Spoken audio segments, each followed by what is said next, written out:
주관적 보편성을 마주한다. 이렇게 판단력 비판 45장의 인용문, 그건 제가 작년에 산으로 가는 길을 소개하면서 맨 처음에 시작을 한 거였고요. 그 내용 안에 주관적 보편성이라든가 아름다운 판단이라는 것이 아주 객관적인 판단이 아니라 주관적인 느끼는 판단이지만 그럼에도 불구하고 보편성을 가진다. 그러니까 누군가 어떤 것이 아름답다라고 판단하는 것은 그 사람 개인이 그 순간에 느낀 이례적인 어떤 느낌에 대한 판단이 아니라 누구에게나 아름답다라고 동의를 요청하는 판단이다. 이런 틀에서 그리고 그걸 베이스로 했을 때 미술에 대한 이야기가 공론이 될 수 있지 않을까 하는 생각에서 미술 공론자는 얘기를 했는데 지금 정 작가님이 이 텍스트에 각주 7번 항서부터 굉장히 보편적인, 굉장히 폭넓게 미술에 있어서 주관적 보편성에 대한 어떤 의견들을 쓰고 계시고 대의론에 대해서는 대의론이 보편성을 의무하는 이 부분에 저는 잘 모르겠어요. 근데 논리적인 객관성이 아니고 주관적인 객관성인데, 그러니까 그 다음 단락에 가면 무관심성에 대한 얘기가 나오고 그 무관심성을 바탕으로 해서 그 아름답다는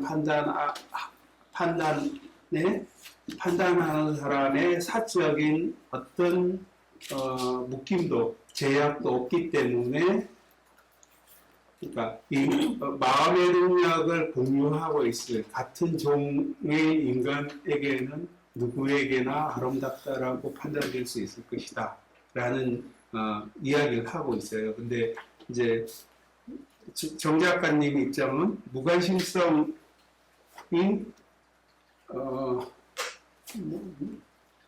도달하기 힘든 어떤 상태이다.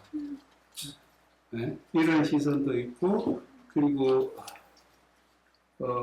주관적 한목 보편성은 확보될 수 없다. 그러니까 의견상 그런 것 같아요. 그랬을 때 확보될 수 있다 하더라도 그것은 강요나 강제가 요구되니까 일종의 폭력으로 느껴진다고 보는 거예요.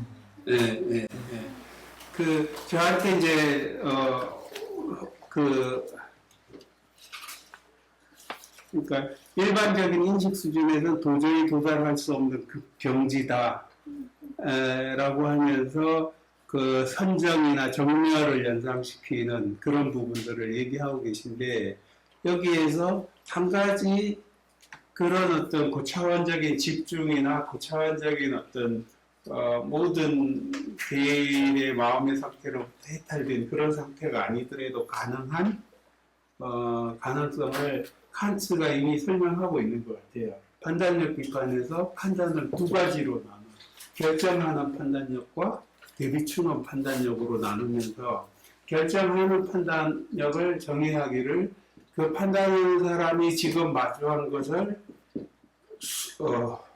그 아래로 수습할 개념을 갖고 있을 때, 그러면 그 개념을 그 마주한 것을 자기가 구축하고 있는 개념의 상자 안에 집어넣기만 하면 해결되기 때문에 결정하는 판단력이고, 그게 지성이 하는 대상 객관적인 판단에 세계아는 지성의 판단에 해당될 수 있는데, 지성도 모든 것을 다 알고 있지 않을 수 있잖아요. 예를 들어 어린아이일 때 맨 처음에 그 어린아이가 개념을 여러 가지 개념을 가지고 있지 않을 때, 개념을 가지고 있지 않기 때문에 내가 마주하게 된 이 바로비춤을 감성의 그리고 지성의 또는 이성의 서로 대비추어 보면서 그것에 합당한 개념을 찾아내는 그런 판단에 있었을 때는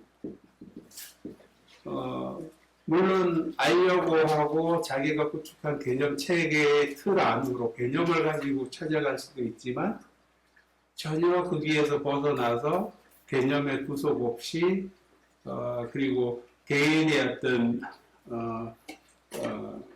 생리적인 어떤 결핍이나 경향성에 구애받지 않고 마음의 능력들을 서로 비추는 놀이에서의 즐거움을 얻을 수 있다. 그런 식의 대비추는 판단력을 기본으로 무관심성을 얘기하는 것 같거든요. 그랬을 때 대비추는 판단력을 하게 되는 경우가 내가 그 마주한 것을 토섭할 개념을 갖고 있지 않을 때라고 할 때 모든 사람이 어릴 때부터 늘 그치는 과정이고 그리고 그게 대상이 무엇인지를 확인하려고 하지 않고 그 내가 마주한 것이 내 마음에 드는지 안 드는지를 파악하려고 그럴 때 굳이 개념이나 대상의 실제함이나 감각 기관의 어떤 결핍이나 이런 것에 매이지 않는 상태도 충분히 상상력의 의미로서 오히려 그냥 노는 걸 생각하면 상당히 쉬운 것일 수도 있지 않을까 그런 생각이 드는데 이렇게 무관심의 상태를 그렇게 다다르기 어려운 경지로 이해하신 게 거기에 지금 이것과 같은 놀이 같은 아니면 처음 이 세상을 경험해가는 입장에서 가장 먼저 부딪히게 되는 누구나 보편적으로 부딪히게 되는 상태 아닐까 그 부분에 어떻게 생각하시나요?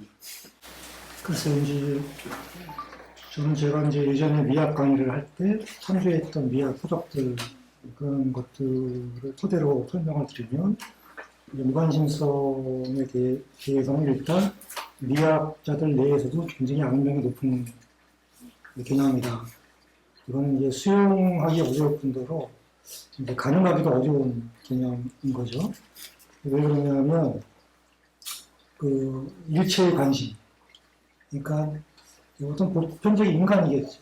사람들이 갖는 일체의 관심으로부터 벗어나 있는 상태를 무관심성이라고 보통 얘기하는데, 그럼 그 일체의 관심은 사적 관심이거든요. 주관적 관심인 거죠. 근데 주관적 관심은 다 다를 수 있잖아요. 근데 그 주관적 관심의 어떤 뭐랄까요, 상태랄까요, 그걸 먼저 말씀을 드리면 일단은 지식과 관계돼요. 그러니까 성장하는 과정에서 환경도 관계돼요. 물론 성격도 관계되겠죠. 그러니까 그거를 보편적 범주 안에 다루기가 굉장히 어렵다. 그러니까 지식이라고 하는 그 한 가지 개념조차도. 그러니까 좀 전문적으로 이제 접근하면 각자의 관심이 지식과 관계된 관심이 어떻게 다른 양태로 나타나냐 하면 전공 때문에 그래요. 그러니까 역사학을 전공한 사람과 법학을 전공한 사람의 관심이 다를 수밖에 없고, 그렇잖아요. 생물학을 전공한 사람이 다를 수밖에 없죠. 그러니까 이런 사실들, 그러니까 모든 사람은 자기의 관심, 주된 관심, 이제 주로 전공과 관계되는 거겠죠. 그 안에서 판단하고 관심을 갖고 판단하기 때문에 그거를 버리기가 어렵다. 일단 첫째로 이제 그런 얘기고요. 그 부분하고 이렇게 말을 끼어들어서 좀 그렇겠지만 바로 얘기 확인해 볼 수 있는 내용이 아름다움의 판단에서 지식 그러니까 맨 첫 구절이 그렇거든요.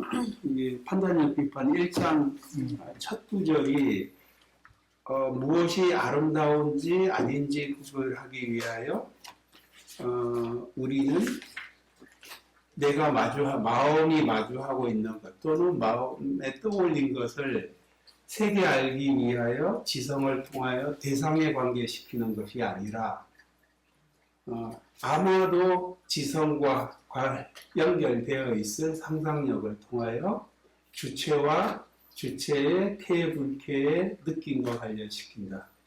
이게 첫 문장이거든요. 제가 들을 때는 그 자체가 관심인 것 같아요. 그러니까요. 그러니까 자기 즐거움에 관심을 갖는 거죠.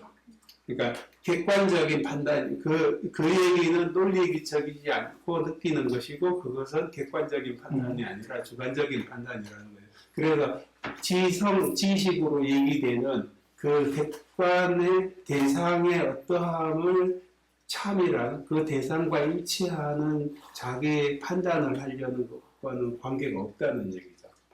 아름다움을 판단. 맨 먼저 무관심성을 얘기하기 이전에 이미 제거하는 객관적인 판단이라는 얘기죠. 지식은.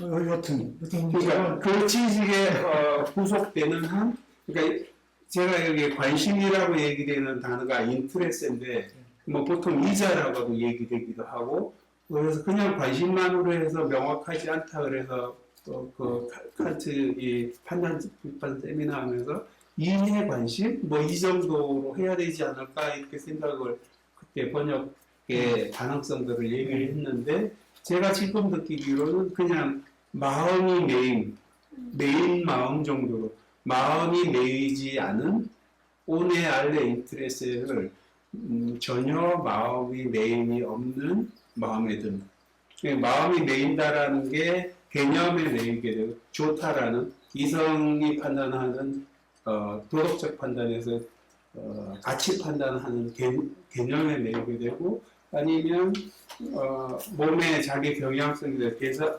포도주를 먹어야지 포도주 맛을 느끼는 그 포도주와 내가 갈증을 느끼는 상태와 이것 때문에 변경되게 되는 판단을 배제한다는 거죠.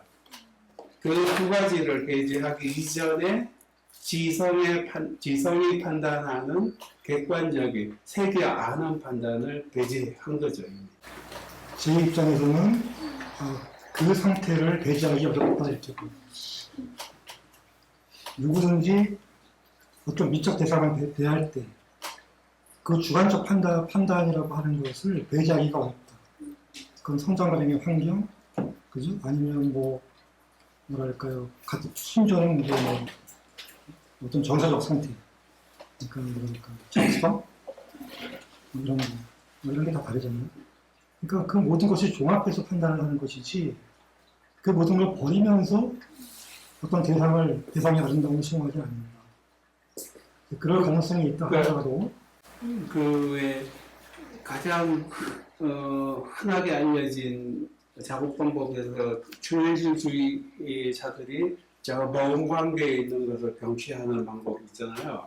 그랬을 때 지금 지성은 한쪽을 보면 이거는 사고처럼 보이는데 반대쪽을 보면 뭐 하늘에 떠 있었던가요? 아니면 얼굴에 사과 빵꾸가 났든지 하여간 그런 식이 될 때 지성이 이거를 사과라는 개념으로 잡아내기에 전혀 그거를 부정하는 다른 요소가 있기 때문에 개념으로 아래로 분배해 놓을 수가 없는 거죠. 그랬을 때 상상력은 이건 그러면 뭐 전혀 다른 맥락의 이야기가 아닐까? 뭐 이런 식의 그림을 다시 그려 보여주는 거죠. 그럼 지성은 그랬을 때 그러면 이런 것인가? 계속 서로 대비쳐보는 이 상상력의 놀이에서 감성도 그렇고 지성도 그렇고 서로의 활력을 느끼게 되는 어떤 즐거움을 얻을 수 있다. 이게 목적 없이도 한목적적인 그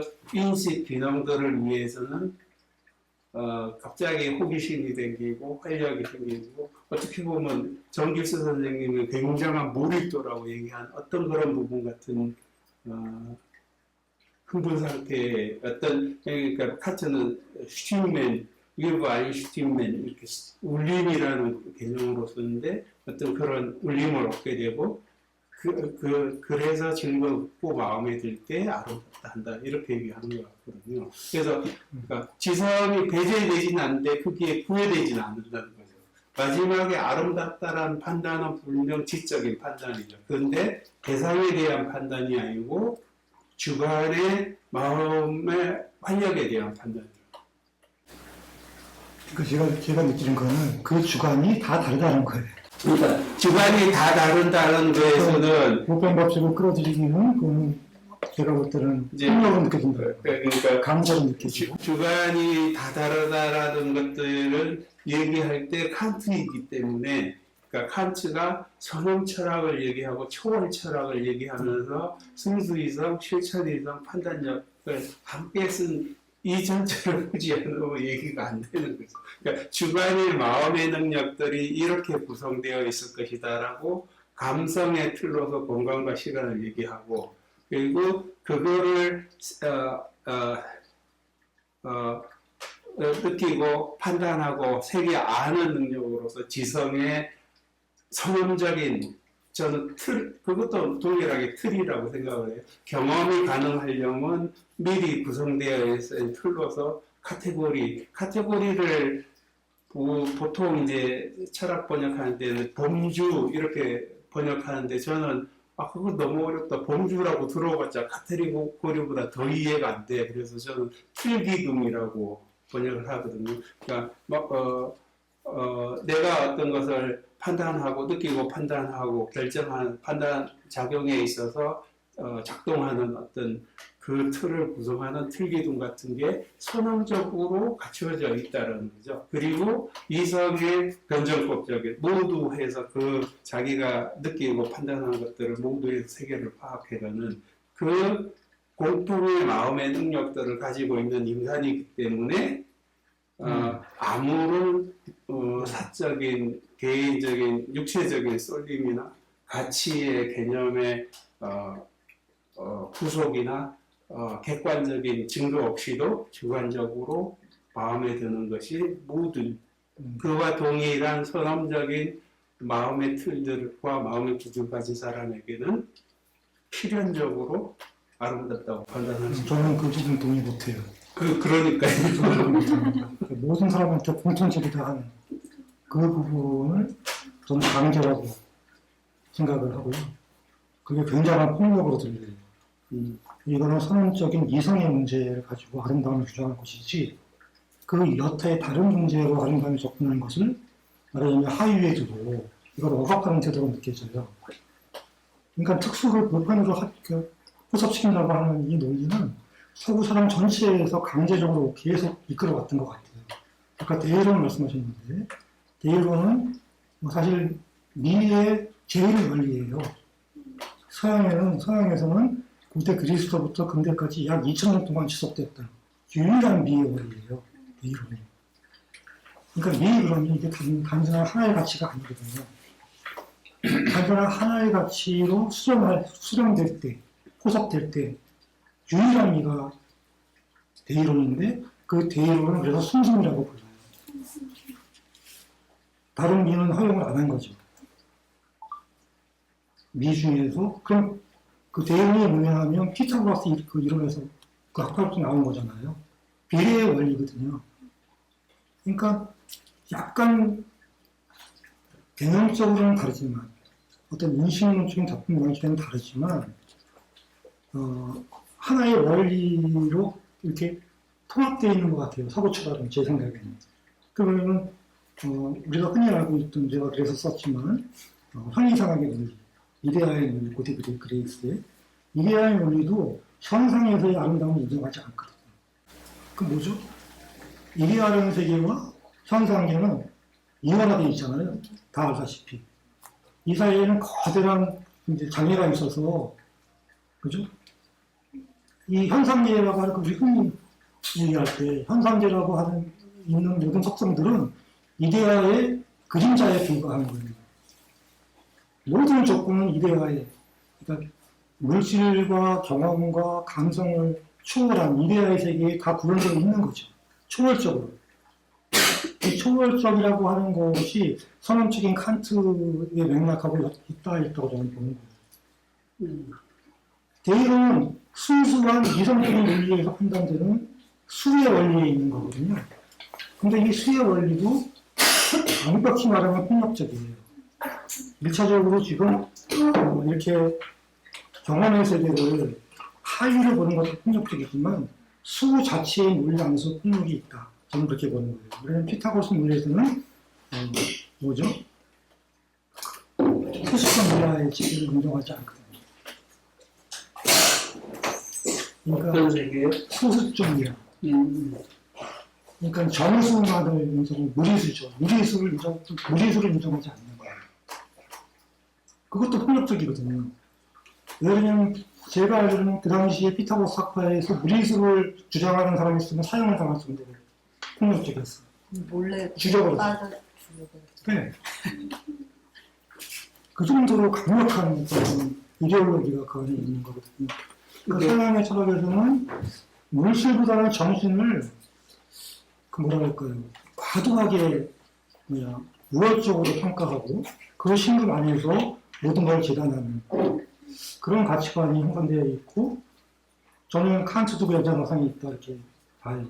근데 이제 칸트의 입장이 대륙의 관념론과 그 경험론을 통합하는 철학자로 얘기가 되거든요. 지금 피타고라스나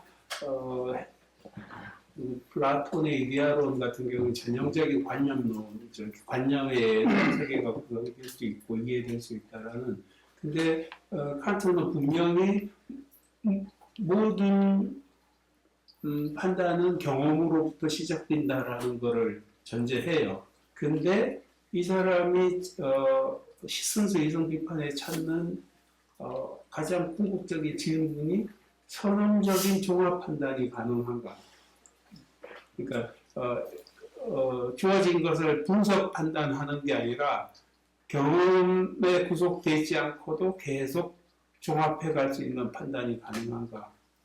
그러니까 경험으로 얻는 것이 얻지 않아도 얻을 수 있는 사고의 가능성들을 얘기를 하면서 사고의 틀들을 감성의 틀을 공간과 시간이라는 틀로 확인하고 모르겠어요. 이건 이제 저 혼자 이해하는 어떤 방식으로 너무 막 나갈 수도 있는데 공간의 형식을 옆으로 나란히 이어지는 그리고 시간의 형식을 뒤따라 이어지는 이라고 얘기를 해요. 그러면 옆으로 나란히 이어지니까 무수히 많을 수밖에 없는 하나씩. 근데 뒤따라 이어지는 것은 늘 하나일 수밖에 없는. 그래서 그 무수히 많은 것과 하나가 어떻게 연결될 수 있는가? 내감과 외감은 서로 기대어서만 이루어질 테니까. 그 틀이 카테고리의 그러니까 판단의 그러니까 지성의 개념들을 구축한다고 느껴요. 양, 질, 그리고 관계, 그리고 양태. 그러니까 지성이 이 틀기둥을 가지고 작동하고 모든 판단이 그 판단표 안으로 포섭될 수 있다면, 그리고 그것이 지성의 개념이 선언적인 개념이라면, 그 도구를 이용해서 선언적인 판단들을 해갈 수 있겠죠. 그러니까 지금 여기에서 지금 정 작가님하고 굉장히 차이가 나는 거는 사람이 갖고 있는 감성의 틀이 공간과 시간 아닐 수 있다. 아니면 생각해 갈 수 있는 방법이 양질 관계, 양태 외에 다른 것이 가능할 것이다라는 생각을 하신다면 뭐 확신될 수가 없는 일이에요. 대륙의 관념론과 영국 경험론. 대륙의 그 경험론 통합했다. 하지만 결국은 이제 선언적 초월을 얘기함으로써 관념론의 그냥 구축, 아니요. 선언적인 것의 한계를 부여하죠. 경험의 가능성 안에 있어야 된다라고. 이성의 변정학 그 뒤에 가면 뭐 5, 6, 7이나 더 전혀 이해 안 되는 무슨 이제 안티노미 부분이나 이런 게 나오는데 그 모든 것이 경험의 가능성 안에 있어야 된다. 그러니까 첫 번째 제가 말하는 경험을 가능성을 전제한다 그러면 각각의 경험의 그 취미가 다른 점, 성장 과정이나 지식이나 소유욕이나 종교적 신념이나 그 모든 것들을 무관심 상태로 던져버릴 수는 없다. 저는 그렇게 이제 판단을 하고요. 그러니까 이제 그 부분이 굉장히 중요한 부분일 것 같아요. 그러니까 서울불교에서 한없이 마음을 내려놓고 그 순간에 떠오름에 집중하려고 하는 것은 분명히 지금 얘기하신 것과 다른 가능성, 그러니까 모든 먼저 한 경험들의 구속으로부터 떨어져 보려는 시도일 수 있을 것 같고요. 그러니까 많은 지식을 쌓아가는 사람들이 그 지식이 결정한 개념으로 자기 생각의 틀을, 큰 구조를 짜가지만 어느 순간에 첫 출발이 잘못되지 않았을까라는 생각에서 처음부터 다시 생각해도 보는 부분이 한없이 반복된다고 생각을 해요. 그 과정에서 이미 어린애가 아니고 많은 경험을 했음에도 불구하고 어떤 걸 마주했을 때 이건 내가 전혀 내 개념 안으로 집어넣을 수가 없네 라는 판단의 어떤 상태에 빠질 수 있지 않을까. 그게 아름다운 판단을 시작하게 되는 계기겠죠. 어쨌든 제 생각은 이제 1차적으로는 그런 느낌이고요. 2차적으로는 그렇다 하더라도 선생님 말씀을 수용한다 하더라도 그 단계가 너무 수위가 높다. 그러니까 일반적 인식 상태에서는 도달하기 어려운 상태다. 저는 그렇게 생각을 하는 거예요. 그러면 또 한 가지 가능성은 굉장히 저는 쉬운 가능성들을 생각하는데 대비춘원 판단력의 상태와 두 번째 또 하나 굉장히 자주 마주치는 상태가 호기심을 느낄 때 호기심을 저는 이제 한자의 기자를 파자 대충 이렇게 해석해 보는 데서 굉장히 가능성을 찾는데 조하고 호자의 기자잖아요. 클 대자에 가능할 가자예요. 큰 것이 가능한. 내가 늘 알고 있던 것이고 이게 자인지 알고 뭐에 쓰는지도 알고 뭐 전체 경조와 뭐 지식에 있어서 어떤 자리에서 어떤 기능을 하는지 알아요. 근데 갑자기 큰 것이 가능해 보이는. 예를 들어서 벤야민의 아우라나 흔적 개념처럼 흔적까지 얘기하면 그 뒤집어진 거죠. 늘상 마주하던 어떤 것이 갑자기 이게 뭐와 연결될 수 있지 않을까? 이런 식의 호기심을 저는 미술 1인칭 분석할 때 호수도 신중하면서 맨 첫 자리에 이거 그 안에서 수지 갈등을 찾아낼 수 있다라고. 내가 마주하고 있는 것들이 늘상 보호하던 모습과 모양이 달라져 보이고 그 큰 것과 연결되면서 전혀 다른 어떤 의미가 있는데 나는 늘상 이렇게 알고 있었구나 라는 상태가 올 수 있을 것 같아요. 그랬을 때 지식이 무장해제하게 되는 아니 더 고집해서 지식을 더 논리적으로 정의해서 판단해 버릴 수도 있겠죠. 근데 이걸 조금 더 즐겨보자. 내가 이게 늘 익숙하던 게 이렇게 오니까 생활에 활력도 생기고 재미있네. 거기에 빠져들어가 볼 때 그런 어떤 상상력의 논리로 찾아갈 때는 그 전에 갖고 있던 지식의 구속이나 이게 뭐 지금 내 입맛에 맞거나 맛이 있거나 맛이 없거나 이런 부분에 후속받지 않을 수 있지 않을까. 그렇다면 소위 지금 칸트가 얘기하려는 무관심의 상태에 현실에 가까운 상태가 아닐까. 저는 반대로 들려요.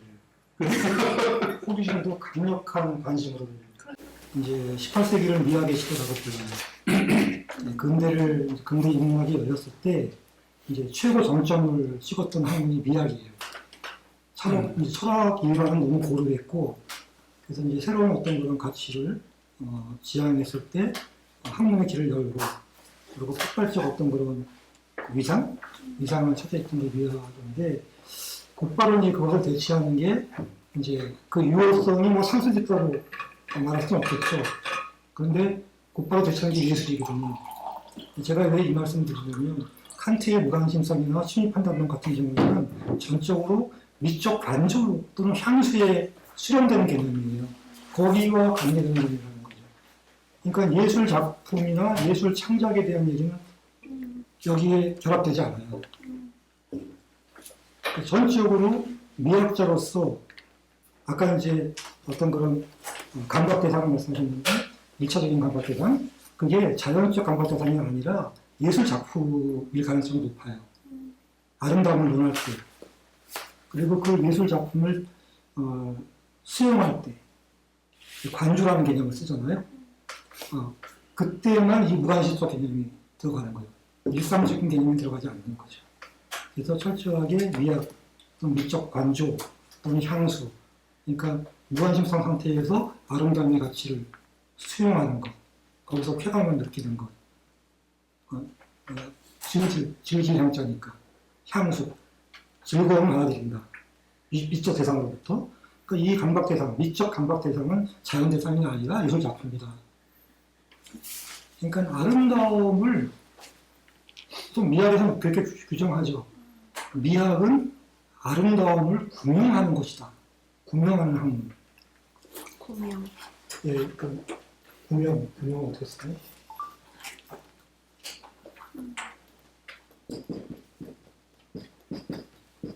이렇게 쓰죠? 연구에서 밝히는 것. 아름다운 속성이 뭐냐? 그 중에 하나가 이제 무관심성일 거예요.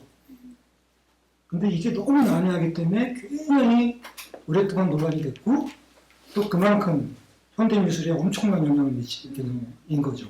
무관심성이. 어떤 그러고 그 반대로 예술은 아름다움을 구현한다고 얘기를 해요. 구현한다. 구현한다. 그래서 이게 18세기 1791년에 이제 칸트가 판단의 비판을 썼다는 걸로 알고 있고 그 전에 1750년에 바움가르트니 에스테티카라고 하는 미이론이죠. 미학이 학문까지는 안 올라갔다고 얘기를 하고 그래도 어쨌든 이제 18세기 중유럽에 이제 그 성립한 학문이 미학이고요. 그건 아름다움, 미의 속성이 뭐냐 이거를 이제 구명하는 것이고 그러면 이제 19세기 딱 들어서면 이제 예술의 시대가 예술이 지배적인 시대가 돼서 이제 예술 그러니까 미학을 18세기 중후반의 미학을 19세기 20세기에는 예술이 대체한다. 예술학이 예술 또는 예술학이 이렇게 보군요.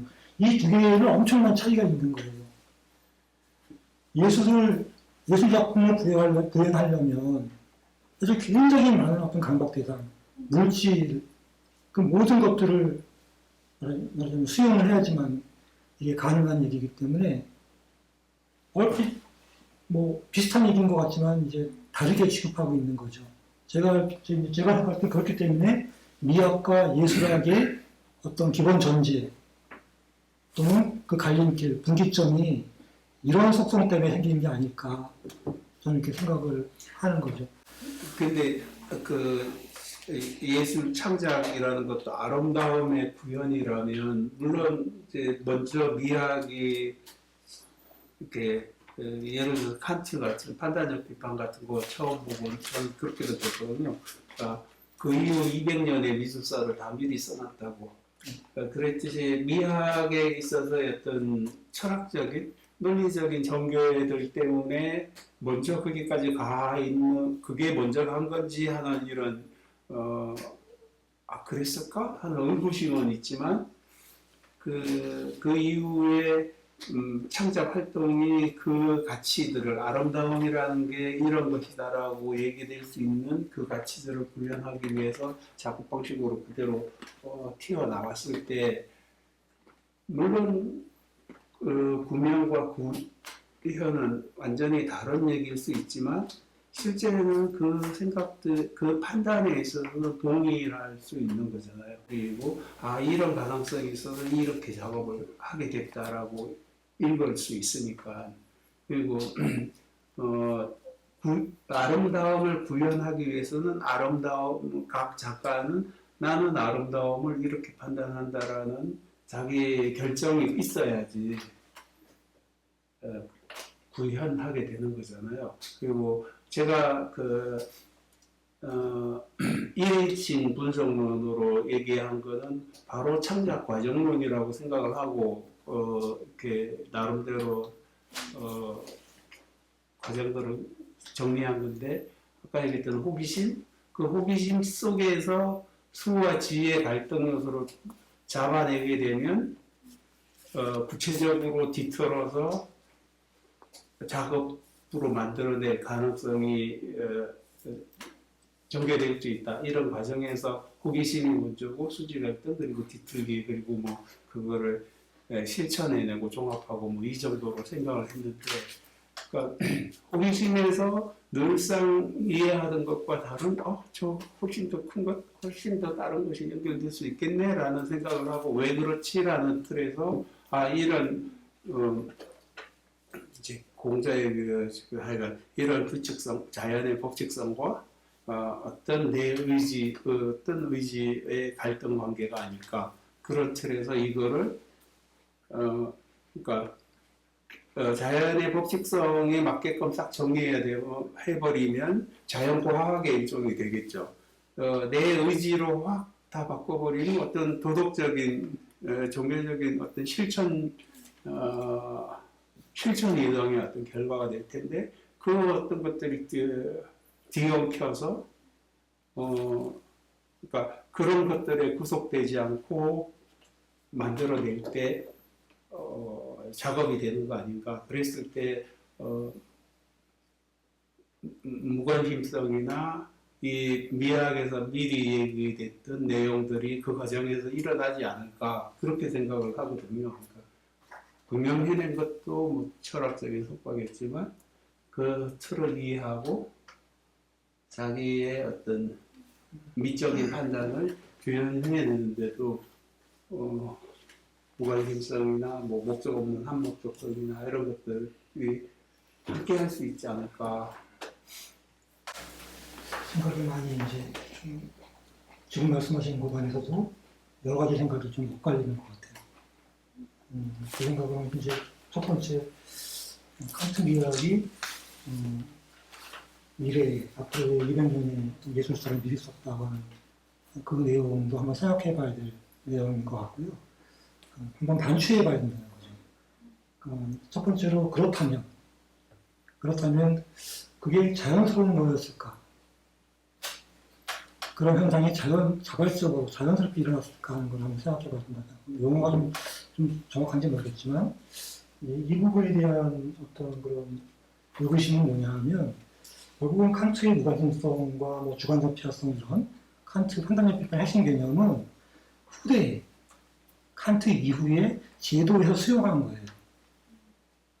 그리고 그 제도에서 이러한 어떤 규칙 또는 법칙 이런 것들이 하나의 어떤 그런 제도적 장치, 제 식으로 심하게 말하면 검열 장치로 이렇게 작동하게 되면서, 그러면서 그 안에서 이제 형식론 안에서 이제 예술이 추동됐을 가능성이 높다. 그럴 수도 있겠죠. 그리고 조금 충분히 이해 못한 사람들은 그게 하나의 헤게모니를 장악할 수 있는 수단들로 사용될 수도 있겠죠. 예, 그 작동이 분명히 있었다고 저는 생각해요. 그리고 두 번째는 예술의 어떤 그런 발전 또는 진보 법칙이 칸트의 판단의 비판에 이거에서만 추진됐을까 또는 추동됐을까 하는 것에 대한 의구심이에요. 근데 물론 부분적으로 이제 칸트 철학이 갖고 있는 어떤 위상 하에서 보면 전체적으로 전통을 부정하고, 전통 철학을 부정하고 어떤 그 인식의 한계 규정이라고 하는 어떤 그런 새로운 그런 가치관 안에서 사유를 분별했기 때문에, 어떤 가치관을 분별해냈기 때문에 그 안에서 추동됐던 힘도 굉장히 컸겠죠. 칸트의 영향이 그래서 큰 거죠. 근데 다른 측면에서 보면 굉장히 정서적인 측면일 수도 있겠다. 아니면 힘의 논리, 시대적 요구, 이런 것도 거기에 덮어질 수 있겠다. 이건 뭐냐면 근대 시민사회의 성립 이후에 전통 타파라는 것이 굉장히 강력한 어떤 그런 요구가 됐었어요. 그리고 그 선봉에 예술이 사실 그 선봉의 입장에 섰었고, 전통 파괴는 뭐냐면은 전통적 가치관을 붕괴시키는 거예요. 한마디로. 그 대표적인 게 무상 파괴죠. 1차적으로 무상 파괴예요. 그 무상이라고 하는 건 뭐냐면 종교적 아이콘, 성상 파괴일 수도 있고, 아니면 형식론 안에서는 유사성의 논리에 의해서 지배적인 어떤 그런 가치관, 형식론이 있었잖아요. 그래서 특히 회화에서. 그러니까 유사성을 타파하려는 어떤 그런, 그리고 그게 경쟁적이었거든요. 그때 그 당시 진부적 작가들에서는 그걸 지금 이 상황을 인식하는 작가들은 그게 급선무였다는 거죠. 어떻게 하면 전통을 타파할 것인가, 이 유사성의 원리를 타파할 것인가. 그 경쟁 속에서 추상의 논리가 나오게 되고, 그리고 결과적으로는 좀 다른 맥락의 추상 표현주의, 미국형 추상이 나오게 된 거잖아요. 어쨌든 그 추상이라고 하는 그 추동력은 전통 타파라고 하는 그 아이콘 타파라고 하는 이런 맥락이 동원이 됐을 것이다. 저는 이제 그렇게 보는 거죠. 그 중에 하나가 이제 칸트와 연관된 형식론이라고 아까 말씀드린 형식론. 이 형식은 지금 우리가 순수한 개념을 지금 사용하지 않지만 사실은 순수한 개념도 칸트로부터 나온 거잖아요. 순수 이성 비판, 실천 이성 비판, 판단력 비판 자체가 아까 인식의 한계의 규정이라고 해서 각 인식의 그 규정 속에서 각 인식의 순수성을, 독립성을 규정하려고 했던 거죠. 그러니까 순수한 개념은 칸트로부터 나왔던 게 맞는 것 같아요. 반드시 뭐 순수 이성 비판이 아니더라도 그러다 보니까 전통 타파의 입장에서 형식주의 입장이 또 하나의 추동력이 됐다는 거죠. 미술사에서 보면. 그래서 전체적으로 미술은 여기 이제 미술인데요. 미술은 우리가 어떻게 이해하는 것인가 같은 이제 또 주제가 될 수 있어요. 우리나라에 있는 일본하고 우리나라에 있는 개념이거든요. 서양은 없어요, 미술이라는 개념이. 굉장히 돌발 개념인 것 같지만 특수 개념입니다. 얘는 언제부터나 통용됐을까요? 이거는 제가 알기로는 모자르라고 하는 모자르를 일본 근대 그 학자들이 번역한 게 미술이에요. 여러 가지 미를 다루는 예술. 근데 그걸 우리는 일본 애들이 미술이라고 번역했기 때문에 이게 서양에서 없어요, 이 말이. 우리나라 쓰는 특수적인 겁니다. 어쨌든 이것도 뭐 이걸 듣고 나서 뭐 우리가 지금 이제 통상 보편적으로 미술이라는 개념을 예술이라는 개념하고 같이 통용해서 쓰고 있으니까 그래서 제가 학상 공론에서 미술 혹은 예술이라고 부른 거예요. 학상 공론 이제 화제가 미술 아니면 예술이겠다는 것이 이 개념의 혼돈 때문에 그런 거거든요. 그러니까 보자르는 예술에 가깝죠. 원래 번역용어를 하면 예술에 가까워요. 예. 예술은 근데 이제 저는 칸트의 영역으로 보는데 근대에서 크게 두 가지를 나눠요. 예술을. 시간과 공간과는 나누죠. 시간 예술과 공간 예술. 이런 부분이 그전에는 없었어요. 여기서 분할해서 이제 삼각형으로 나눈다고 하면 시공간 예술이 될 수 있겠죠. 시간에서는 문학이 대표적이고, 네. 특이한 거는 문학도 여기 포함돼요. 처음과 끝이라고 하는, 첫 페이지부터 끝까지 읽어야 되니까. 공간 예술. 공간이라고도 할 수 있는 거 아니에요? 책이란 거 자체가 공간. 그렇죠. 부분적으로는. 예. 그렇습니다. 부분적으로. 이 분류 체계는 순수라고 하는 어떤 그런 맥락에서 인식의 한계 규정이라고 하는 칸트적 맥락 안에서 이런 식의 구분이 이제 나기 시작했다는 걸 말씀드리는 거고요. 그럼 공간 예술은 회화, 조각 말씀드렸고, 시공간 예술은 뭘까요? 영화. 영화는 예전에 없었죠. 극예술. 또는 무용. 연극, 극예술. 오페라 같은 거, 이런 것들. 이런 것들이 여기 포함되는 거거든요. 근데 이제, 이렇게 이제 분화된 인식, 그러니까 이렇게 분화되기 이전에 미분화된 상태의 예술은 뭐였을까요? 제의죠. 제의. 캐톨릭의 제의의 의식. 그러니까 사실은 그 이전에 근대 이전에 그 중세를 대표하는 시대지만 다 아시다시피 교회 건축이 가장 강력한 예술 형식이었어요. 이 모든 세 개의 예술은 교회 건축 양식 안에 들어가 있었던 거죠. 이게 미신의 상태잖아요. 근대 이성이 지배하는 어떤 그런 상태가 아니기 때문에 이거를 타파해야 될 필요성이 있었던 거죠. 여기서 또 분리시켜 나오는 거예요.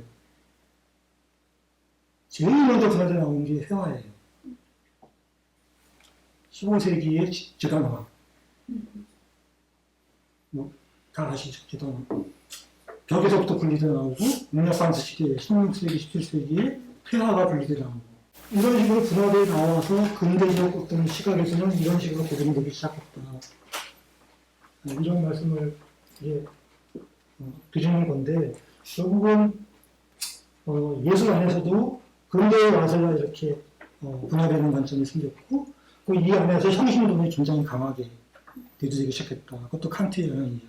200년의 미술사가 이렇게 맞는 거예요. 칸트가 어마어마한 영향을 미친 거죠. 사실은. 그래서 보면 공간 예술만 하더라도 회화와 조각이라고 하는 장르가 새로 생겨났잖아요. 저희 안에 그래서 썼지만 회화와 조각 말고 그 중간 되는 관계의 예술 양식이 있었거든요. 미술 양식이. 그게 구조예요. 구조. 건축 양식은 구조 양식. 구조는 벽에 부착된다는 것 같은 경우는 회화 양식적인 어떤 그런 유사성을 갖고 있고요. 돌출되어 있다는 점에서는 조각과 유사성을 갖고 있어요. 그러니까 이게 1.5의 양식이에요. 회화가 1이고 조각이 2라고 할 때 그 중간쯤에 있는 거. 이게 비선수 양식인 거예요. 그러니까 이제 그 근대 예술 양식의 추동력 말씀드린 자가 이제 이런 말씀을 드리는 건데 여러 가지 어떤 그런 발언점에 의해서 아니면 어떤 동기, 어떤 강력한 힘에 의해서 뻗쳐나온 게 현대 예술의, 근현대 예술의 어떤 그런 진보, 보통 진보라고 그러니까 발전 단계라고 볼 수가 있는 거죠. 이 안에서 이제 이런 것을 인식하는 작가들이 소위 미술사에 있는 작가들이에요. 그러니까 그 당시 당대의 핵심적인 어떤 그런 인식성이라고 할까요? 그 인식성을 파악하고 경쟁적으로 거기에 뛰어들었던 작가들.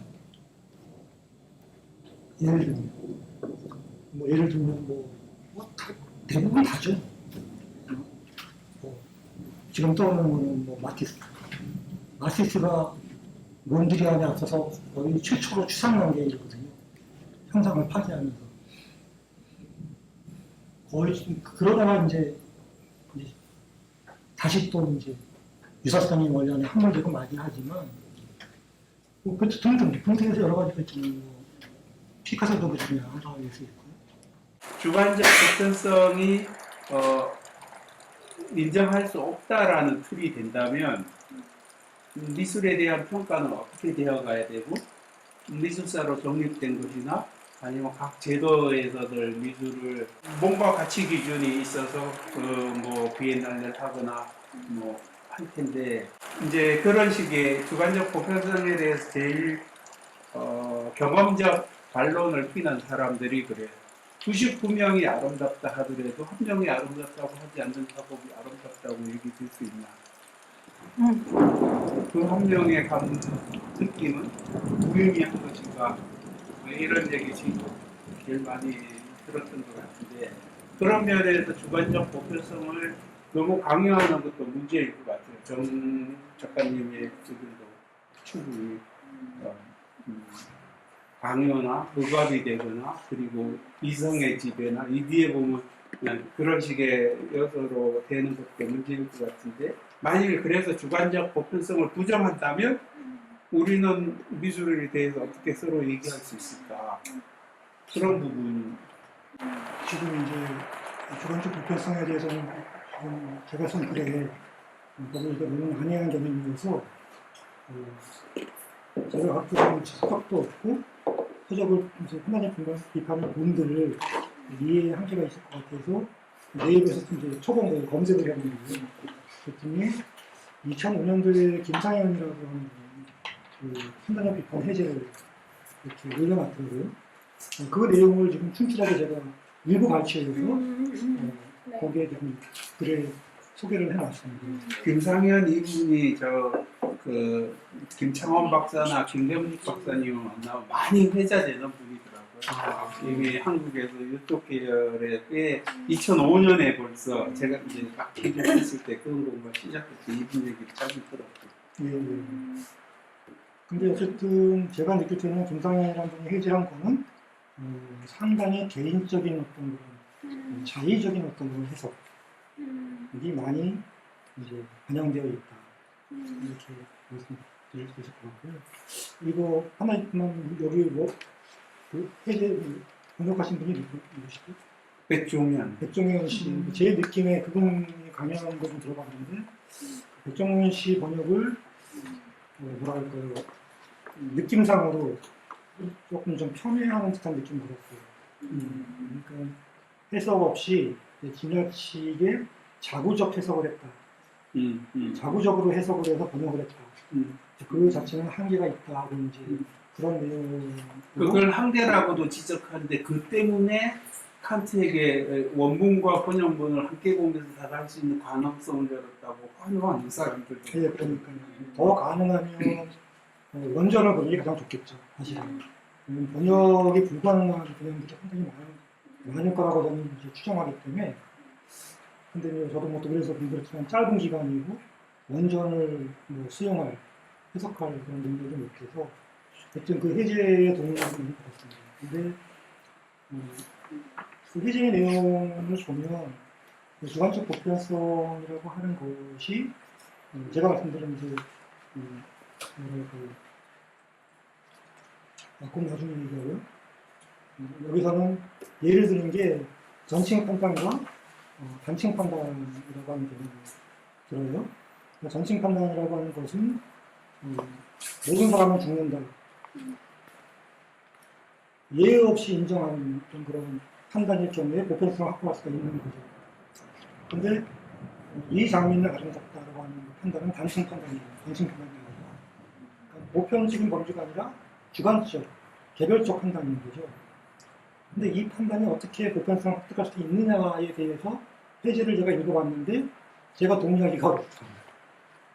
그러니까 이건 뭐냐면 이 주관적, 이 장면이 아름답다라고 하는 주관적 판단의 전제가 뭐냐면 무관심성이에요. 모든 관심으로부터 이탈되어서 아름다움의 대상에 주목했을 때 갖는 판단은 다른 모든 개별 판단자에 대해서도 주장할 수 있다. 심지어는 강요할 수 있다라고 이렇게 얘기를 하는 거예요. 이 부분 동의하기가 어렵다. 왜 그러냐면요. 아주 엉뚱한 생각일지 몰라도요. 칸트가 말하는 장미가 1791년도에 썼다고 가정할 때 조선시대의 장미랑 같을까? 예를 들어 그런 거예요. 이제 엉뚱한 생각인 거죠. 조선시대의 장미가 있긴 했을까? 우리나라에. 알아보진 않았지만 그런 상태고요.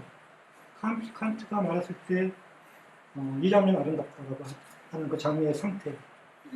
이건 뭐 구조주의자들이 하는 얘기지만 그 상태는 어떤 상태인지 모르는 거예요. 이게 예를 들면 어떤 이유, 어떤 종의 장미인지. 장미도 무한히 많을 거 아니에요. 무수히 많을 거 아니에요. 무한하겠지만 장미의 종이. 색깔도 무한하겠죠. 무수하겠죠. 그 다음에 어떤 상태. 꽃봉오리가 아름답냐, 활짝 핀 게 아름답냐, 살짝 지으려고 하는 노력이 아름답냐, 완전히 시들은 게 아름답냐. 이건 아름다움의 가치는 상당히 주관적일 수밖에 없는데 그렇기 때문에 복잡한 감성입니다. 누군가가 제가 말씀드린 여러 양태의 하나를 가지고 아름답다고 주장했을 때 그 아름다움이 앞서 말씀드린 대로 어떤 사적인 어떤 편견이나 어떤 관심이나 흥미로움이나 이런 것을 떠나 있을 때 강제할 수 있다고 하는 요구는 제가 볼 때는 무리한 요구라고 보거든요. 또 이제 앞서 설명드렸던 부분하고 연계되는 건데 과연 그 장미의 아름다움이 자연 상태의 장미의 아름다움이냐 예술 작품에서의 아름다움이냐 미적 대상으로서의 아름다움이냐 이것도 좀 하나의 논의나 거리가 있을 것 같아요. 왜냐하면 미리 말씀드렸지만 미학에서 다루는 아름다움은 전적으로 예술 작품에 지속되거든요. 예술 작품 이외의 것들은 미적 대상이 아니에요. 이건 전통 미학에서 말하는 거예요. 그래서 그 부분에 대한 정리가 좀 필요할 것이라는 생각이 들고요. 마지막에 김 선생님이 질문하셨던 거,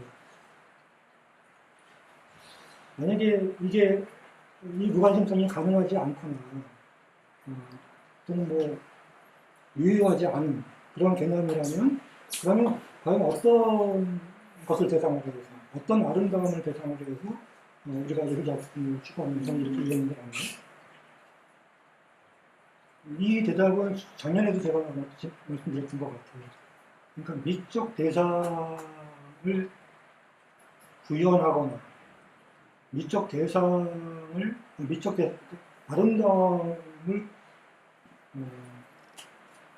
예술 작업에 자신의 예술 작업에 어떤 주된 도민으로 삼는 어떤 가치관은 지금 현재 유효하지 않다고 봅니다. 왜냐하면 아까 말씀드렸듯이 무관심성이나 주관적 보편성, 좀 취미 판단의 모든 조건은 미적 대상에 귀속되어 있고 미적 대상은 예술 작품이잖아요. 그랬을 경우에 그것은 미적 반조에 해당되는 개념이고 반조 이후에 미적 향수와 연관되는 개념이에요.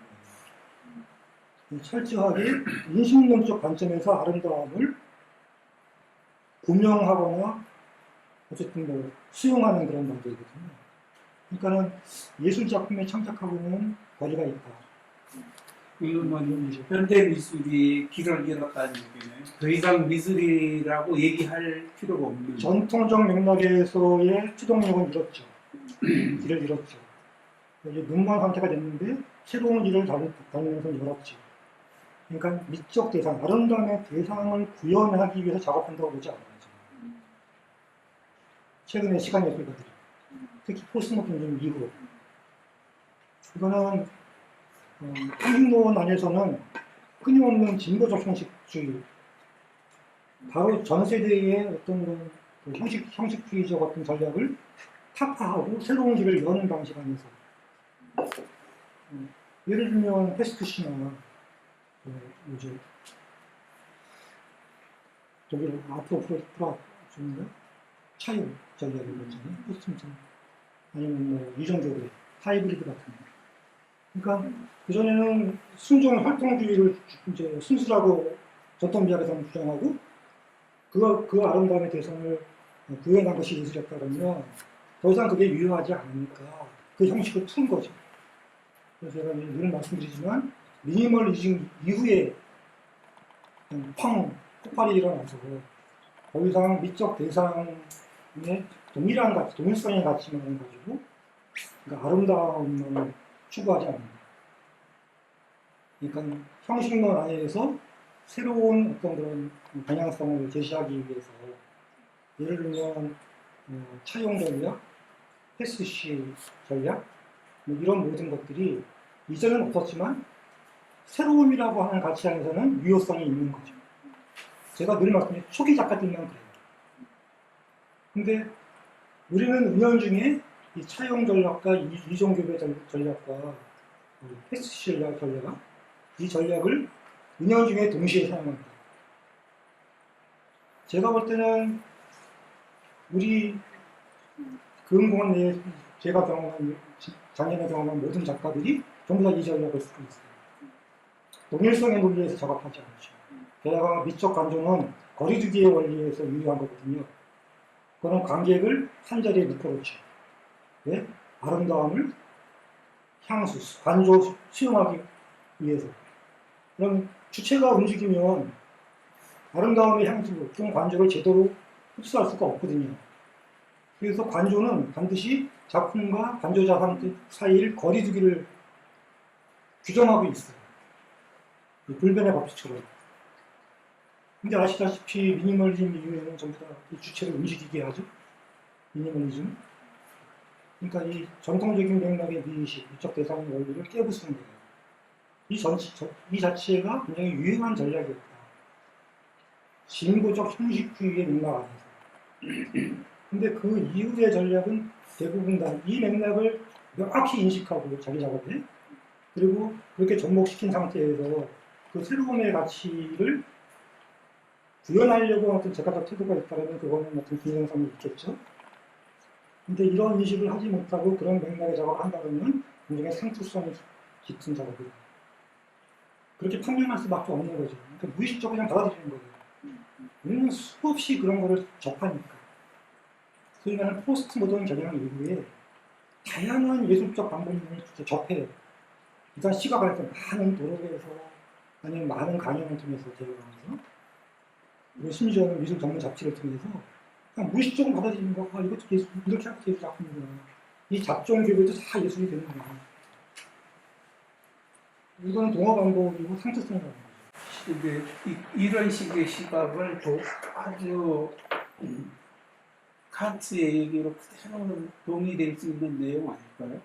그러니까 개념으로 정의되지 않는 그래서 데비츠 호게 만드는 전략을 위해서 새로움을 찾고 차용을 하고 이중적을 하는 전략들이 예를 들어서 그 초현실주의나 이런 데에서 그냥 썼던 방법하고 크게 다른 건 아닌 것 같거든요. 이미 다른 사람이 작업으로 꺼내는 것도 마구 차용할 아무런 성역이 없어진 이런 부분에서 그런 틀이 될 거고 그럼으로써 이거 뭐지? 라는 이 작가는 지금 그 기존의 미술계에서 뭐 대충 인정되고 미술계의 주류로 거의 동의되고 있던 그런 작업에 대해서 갖다 끌어봐서 완전히 엉뚱하게 연결해낼 때 다시 그 사람을 그러니까 자기가 알고 있던 개념으로 미술이라는 어떤 영역으로 이게 이런 거다라고 정의하고 넘어가지 못하게 만들므로써 두고 떨어져서 스스로에게 침잠해가는 이 틀에도 동일하게 있을 수 있지만 자기 마음의 능력들을 작동하는 주체를 움직이게 한다는 틀에서 이거는 대상에 대한 판단이 아니고 네가 직접 참여하고 네가 활동하고 그 틀에서 나오는 거야 라고 얘기되는 틀로 이해할 수 있다면 이것도 무관심과 이 주관적 보편성이라는 틀로 얘기하면서 크게 벗어나는 것 같지 않거든요. 이제 원론적인 입장에서 제 입장을 이제 피력하면 이제 칸트의 원 개념인 무관심성과 미적 관조, 향수 이 개념하고 지금 주체를 흔들어 놓는 그리고 지금 한 작가님 영상 작업하잖아요. 도대체 몰입할 수 없는 상태로 만들어버리거든요. 그러니까 끊임없이 주체를 흔들고 어떤 심리 상태를 새로운 어떤 그런 상태로 그러니까 하나로 동일성의 어떤 가치를 먹는 게 아니라 환율화돼가지고 계속 끊임없이 새로운 가치를 변환을 시켜버리는 거예요. 그러니까 이런 그 전략은 완전히 다른 맥락이라고 저는 보여지는 거죠. 물론 이 전략이 다시 말씀드리지만 칸트가 말하는 형식주의론 안에서 형식주의 미학 안에서 새로움의 전략이라고 취했다 그러면 인정한다. 근데 이것을 동호마법적으로 맹목적으로 수용한다는 거예요. 저는 그건 인정할 수 없다 이렇게 아마 작업을 하는 사람 입장에서 어떤 흥미나 즐거움이 있을 때 할 것 같아요. 그냥 형식적으로 아니면 미술계가 그러니까 나도 따라 해야지 이 정도 가지고는 설득할 수 있는 작업들이 안 나올 것 같고 그 작가의 작업해가는 방식에 있어서는 여전히 유효하게 아름다움이 무엇인지라는 그 어떤 자기의 마음의 능력들이 갑자기 어떤 제약도 없이 어디에 구속됨 없이 활력을 얻게 되는 그 형태들을 찾는 것 아닐까. 그런 지금 그러니까 정 작가님 얘기하신 내용을 전혀 반대로 충분히 이해될 수 있을 것 같다고 저는 느끼고. 예, 제가 말씀드리는 거는 글쎄요 모더니즘이라고 이제 통칭했을 때 칸트의 형식주의 미학을 수용한 모더니즘 예술 같은 경우에는 아름다운 대상, 미적 대상의 아름다움을 수용하고 그거를 구현하려고 추진을 했다. 예술에서 소위 말하는 우리가 예술 작품들이 대부분 그런 것이다 이렇게 보는데, 근데 미니멀리즘 이후의 작업은 비유하자면 그런 거예요. 모더니즘기의 아름다움의 대상이 제일 원인, 예술 창작의 제일 원인이었다 그러면 미니멀리즘을 포함한 포스트 모던 기류 이후에는 부차적인 가치가 됐다. 그럼 뭐가 주된 동인이 됐을까요? 그러니까 형식주의 맥락에서는 새로움의 가치를 계속 유지하고 싶었던 어떤 동력이 있다고 그랬잖아요. 그래서 심지어는 차용, 왜 신디 셔먼인데요? 그 정확한 이름은 모르겠는데 셔먼하고 또 다른 작가들도 있죠. 다른 사람의 작품을 그대로 전용해가지고 전유해가지고 네? 심지어 자기 작업이라고 주장하는 사람도 있잖아요. 똑같이 그래서 이 차용과 전유의 전략은 새로움의 가치거든요. 왜냐면 이거는 모더니즘의 진보적 창조론에 대해서 회의를 갖고 의구심을 갖고 그걸 부정하기 위한 전략으로 끌어들인 거잖아요. 차용은. 그 맥락에서는 유효할 수 있다. 근데 그거는 반드시 아름다움이라고 하는 미적 대상을 구현하기 위한 예술적 전략이 아니다. 전시 미술사의 전략에서 이 새로움의 가치를, 더 이상 이 새로움의 가치를 추진할 수가 없으니까 딱 위기에 봉착했을 때 그 기회를 열기 위해서 차용의 전략을 갖고 와서 내용적으로는 전혀 새로운 게 아닌데 다른 사람이 갖고 있는 차용 전유하니까. 근데 형식적 맥락을 설명하기 위한 어떤 수단으로서는 굉장히 유효한 전략이 되는 거죠. 그래서 이제 그런 전략들이 미술사에 편입이 되는 거라고 생각을 하거든요. 실제 작품 행위와 작품을 아름다운 대상으로 이해하던 것들을 강력하게 근본부터 뒤엎은 사람이 칸트 아닌가 싶거든요. 그러니까 대상에 대한 판단이 아니라 내가 마주한 것을 주체와 주체의 불쾌 느낌과 관계시킨다. 게이틀러 미술 판단의 기준을 완전히 뒤바꾼 상태는, 그러니까 작가가 내가 어떤 아름다운 대상물을 만든다라는 개념을 깨게 만든 거 아닌가. 그리고 그런 틀에서 포스트 모던에서 집장되고 있는 내용들이 칸트에서 잉태할 수도 있겠다고 저는 느끼거든요. 이게 방법론 해석의 차이인 것 같아요. 제가 볼 때는. 여튼 지금 미니멀리즘의 형식주의적 어떤 그런 진보성 그런 내용을 말씀드렸는지 그 이후에는 그 형식주의 내용조차도 타파해버리죠. 그러니까 사회정책적으로 나가버리잖아요, 예술이. 정치예술, 폴리스 아트 같은 거, 커뮤니티 같은 거. 그러니까 사회적 어떤 그런 관심, 그러니까 무관심 안에서는 해석할 수 없는 어떤 그런 문제점들을, 그런 해석적 접점을 새롭게 수용하는 거예요. 그러니까 아무도 그 당시에는 폴리틱 아트를, 정치 예술을 예술이라고 인정하지 않죠.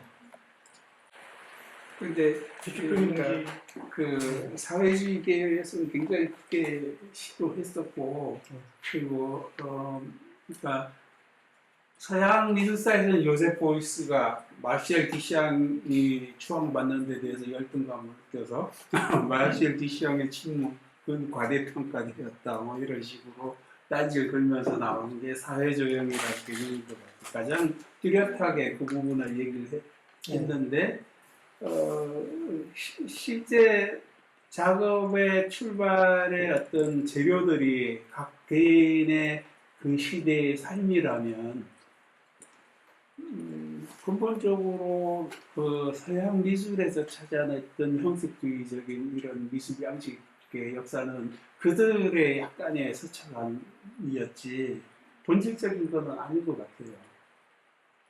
그 미술에 대해서 이렇게 형식적인 차이들을 구분하고 아방가르드까지 찾아냈던 것, 큰 성취일 수는 있지만, 미술 그런 형식에 전혀 구애받지 않고 여기저기서 되고 있었다라고. 그리고 동양에서 미술에서 전통 문인화나 이런 틀에서와는 그쪽하고는 전혀 다르게 민화에서의 얘기나 어떤 사회에 대한 풍자나 뭐 풍자나 이런 것들은 탈춤이나 이런 경우는 엄청 깊이부터 있었고 탈 조형 하나도 분명 그런 틀에서 시작된 거라고 볼 때 창작하는 그 사람이 살았던 그 시대의 삶이라는 게 그 작가의 작업의 출발점으로서 작동했다라고 생각할 수 있을 것 같고요. 그런 틀에서 정치 미술은 이미 미술 안에 있지 않았는가. 그러니까 그 틀마저도 실제 지금 이제 칸트에 있어서 아름다운 분석과 그 다음에 숭고에 대한 연결이 있거든요. 숭고는 분명 상상력과 욕구 능력이 이성에 서로 대비쳐보는 노력에서 만들어지는 걸로 주장을 하는다고 보면 각 개인의 삶에 있어서 의지라는 것이 모르겠어요. 그게 숭고나 뭐 사회 정치적인 문제로 이렇게 판단이 달라져야 되는지 모르지만 이미 미술안에 들어와 있잖아요. 미술에 들어와 있죠. 그래서 이렇게 앞서 이미 설명할 것 같은데 칸트의 영향력이 근현대 미학이나 미술에서 엄청난 중요한 어떤 위치를 잡는 것을 영향을 행사했죠. 강력할 정도로. 근데 제도가 왜 칸트의 미학적 원리를 수용했을까? 이 문제를 되짚어 생각해야 된다는 거죠. 그러면서 이제 말씀하셨던 삶과 예술을 분리시키는 데 결정적인 역할을 했다. 제도가. 무가증성. 제도가 그러니까 또는 제도가 그러니까 특히 20세기 미술사에 있어서 제도, 그러니까 아카데미는 그 전부터 형성되어 있어 왔겠지만 그 이후에 만국박람회 형식으로 문화 자체가 한 국가의 어떤 가치처럼 생각이 되고 파리, 베를린, 뉴욕 마구 그걸 선점하려고 지금까지도 계속 그렇게 하고 있죠. 우리도 광주 비엔날레 만들어요. 상하이 비엔날레 만들고 그런 틀에서 그 가치를 평가하는 눈 자체를 어떤 물리적인 힘, 못지않게 정치적인 힘으로 이해하는 그런 분위기인 것 같아요. 근데 그러니까 칸트에서부터 그런 식 판단을 할 수 있는 근거를 갖다 쓰는 사람들이 어떻게 보면 칸트를 왜곡하고 있는 거 아닐까, 그런 부분이 그럴 수 있죠. 그런 가능성이, 그런 개연성이 충분히 있죠. 이미 제도에서 칸트를 채택하고 수용할 때부터 이미 왜곡시키고 이거를 지배적 권력 안에서 행사하기 위한 수단으로 이용하기 위해 그걸 수용했을 가능성이 개연성이 굉장히 높은 거예요. 그러니까 칸트의 의도랑 상관이 없이. 근데 또 어떤 면에서 보면 칸트의 이야기에서 굉장히 저 멀리 있던 동양의 미학과 그래 이렇게 연결돼서 일치될 수 있겠네. 제가 곡수지 위도 거의 보면 칸트 풀이거든요.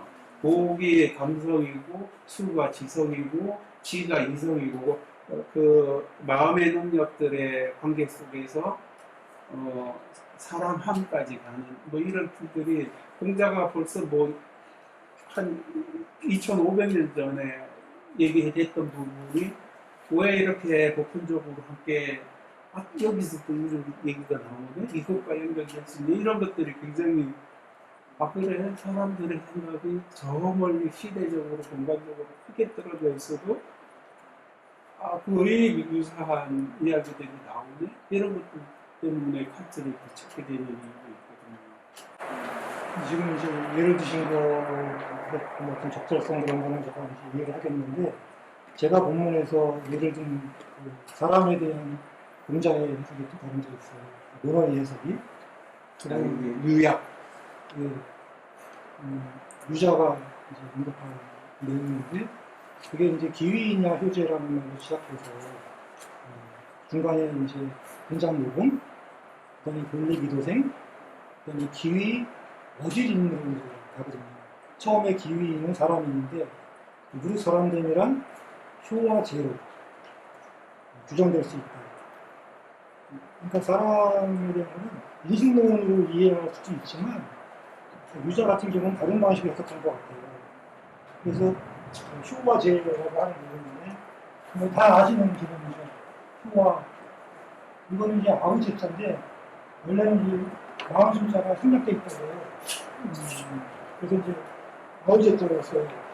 휴는 전통적으로 우리 집안 내에서의 부모를 공경하는 거라고 말하는 거고 제는 이음림자 그러니까 형제 자매나 이웃의 어른 그거를 공경하는 태도를 말하는데 사람 위임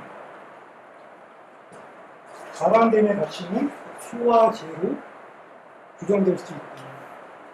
그러면서 불호검상이면 이호장남상 미지위하라 이런 말이 되거든요. 이런 내용이 나와요. 그러니까 불호검상 윗사람을 범하는 사람은 결국은 이호장남자 난을 일으키기 쉬운 자로 네?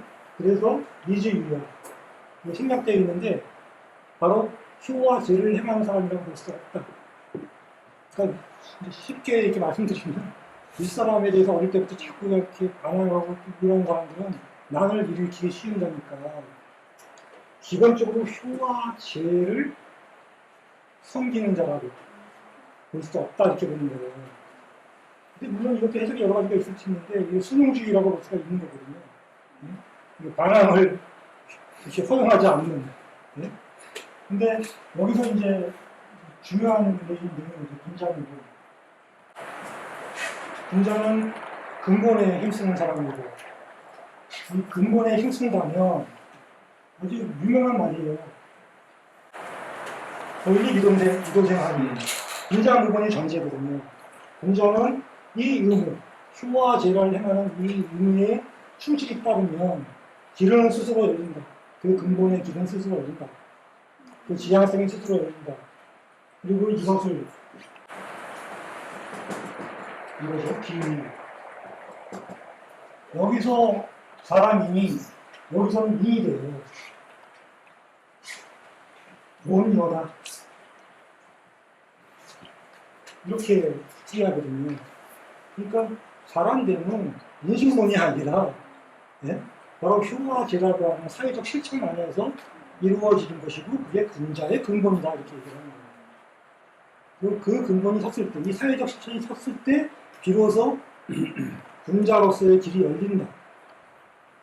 이렇게 보는 거거든요. 그러니까 모르겠어요. 그러니까 이제 지금 이제 김동민님께서는 이제 무관심성, 주관적 객관성, 프로페서 칸트의 입장에서 그러니까 선언적 어떤 그런 인식론 안에서 계속 이제 차용을 해서 노아의 원문이나 다른 것들을 차용해서 설명하시는 거고 저는 사람에 대한 다른 가치도 있다. 다른 해석의 가치. 그러니까 이 해석에 의하면 인이라고 하는 것은 기본적으로 사회적 존재이고 그 사회적 윤리 안에서 형성된 어떤 가치 안에서 근본이 형성됩니다. 이거를 쌓았을 때 어짐 이것이야말로 어짐의 근본이라고 할 수가 있다. 그래서 이 어짐을 저는 군자가 베푸는 상태라고 봤거든요. 자기가 이 어짐, 인의 상태가 되면 이 상태를 자기 스스로가 특수하게 누리고 향유하는 게 아니라 그것을 베푸는 거예요. 누구한테 다른 사회적 타자한테. 저는 이거를 이 내용을 이관일리치라고 하는 사람의 주장하고 연결시켜서 본문에 잠깐 각주에 설명을 드렸거든요. 이관일리치라는 사람은 교육을 많이 받은 사람일수록 자기가 그것으로 이루어질 수 있는 어떤 물질적 혜택 이거를 사회에 환원해야 된다고 보고 있어요. 근데 이거는 그렇게 인식론적인 문제가 아니라 행정이랄까요? 교육 행정에 대한 분석으로부터 너무 결론에 도달한 거예요. 예를 들면 우리는 고등교육을 많이 받지만 무상교육으로 고등학교까지는 다 고등교육 받잖아요. 근데 유럽이나 미국조차도 그렇지 못해요. 상대적으로 초등학교 나온 사람도 많고 고등학교 못 나온 사람들이 많아요. 심지어는 문맹률도 높고. 근데 대학이나 그 이상의 학력을 취득해서 고수습자가 되잖아요. 어떤 사회적 위치, 높은 자리에 가게 되면 그것을 사회에 혼인되도 해야 된다고 보는 거예요. 지식을 포함해서. 왜 그러냐면 학력이 높아질수록 중학교에서 물론 뭐 서구에는 대학교가 없지만 고등학교, 대학원, 석박사까지 가면 그만큼 국가로부터 예산을 많이 받는 거예요. 혜택을. 그러면 정부에서 고등교육기관에 지원을 해주니까. 우리나라도 대학에 정부 지원금이 나가거든요. 각 대학. 예를 들어서. 그러면 상대적으로 초등학교 나왔고 중고등학교 나온 사람은 그 혜택을 못 받는 거예요. 그리고 사회적 약자가 되고. 그러니까 일반 일치 같은 경우는 되게 불평등한 거죠. 우리 같은 경쟁 사회에서는 당연하게 받아들이지만 일반 일치는 그거 공평하지 않다. 그러니까 그만큼 물질적 혜택, 경제적 혜택을 많이 받았으면 당연히 환원을 해야 된다. 이렇게 보는 건데 저는 이 인을 그렇게 바꾼 거예요. 이 문장 같으면 칸트의 그 윤리형이상학 정초나 실천이든 비판의 내용은 공자랑 완전히 일치하거든요. 공자도 네가 원치 않는 것을 남에게 베풀지 마라라고 같이 얘기하잖아요. 그러니까 칸트가 찾아갔던 도덕의 원칙으로 보면 전혀 다를 게 없는 내용. 그러니까 이제 이 선과 관계되는 부분, 선과 관계되는 부분은 당연히 여기서 말하는 도덕적 선과 그 윤리 형성 정치에서 말하는 칸트가 실천, 자유의지로서의 실천, 그건 선을 향한 실천이거든요. 그 맥락은 같다고 봐요. 여튼 뭐 제가 이제 주장하는 거는 인식론, 그러니까 선언적 인식론으로서의 아름다운 가치를 구명하는 어떤 그런 차원도 있지만 다른 차원의 가치도 있다고 하는, 그거는 사회적 가치와 시대적, 역사적 어떤 그런 관계항에서 나오는 어떤 지향성이 있을 수 있다. 근데 칸트의 무관심성을 수용한 근현대 미학이나 이게 왜곡일 수 있죠. 미학이나 제도적 맥락에서의 어떤 그런 원칙, 이런 것들은 사실은 이런 추론, 연합적 추론에 해당되는 거였는데 그 깃들이 결국은 포스트모던 미술사에서는 그 분기점을 미니멀리즘이라고 봐요. 그리고 미니멀리즘 이후의 양상은 이 미적 대상을 제일 원리로 보는 어떤 그런 가치보다는 이런 사회 역사, 이런 곳에서 나타나는 어떤 그런 취미들이 제일 원리가 되고 미의 원리, 어쨌든 작업이라고 하는 것은 아름다움이든 뭐든 구현을 해야 되니까 그 가치는 부차적인 게 된 거 아니냐 이렇게 보는 거죠.